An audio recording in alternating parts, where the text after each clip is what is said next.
In this video, I want to show you that you try to use as much of your merge lane as possible to get up to speed safely before attempting to merge onto the highway.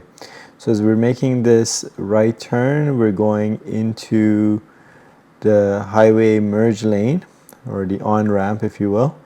And this is where we need to start accelerating up to the speed limit, so getting up to the flow of traffic that might be on the highway up to the speed limit.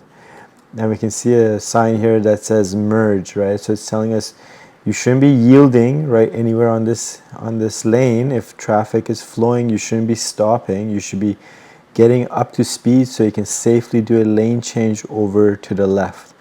But what sometimes happens with students is we get onto this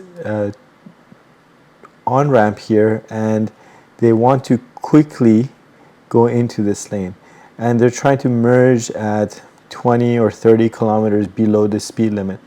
So what I encourage them to do is always use this area here to ramp up to the speed limit and then do a safe lane change near the end of the lane or whenever they're actually safely up to speed. So that's something the examiner is paying attention to when you go for your class 5 road test. They're trying to see what is the speed that you normally get onto the highway with, right? So of course, if there's congestion on the highway and conditions call for a slower merge speed, then so be it. But what you want to show them that is that when conditions do allow, you use more of this lane to get up to speed, and then you do a safe, smooth lane change over. And of course, don't forget to throw your signal on as soon as you come into this lane here, signal to the left, start ramping up, right, your zone of acceleration.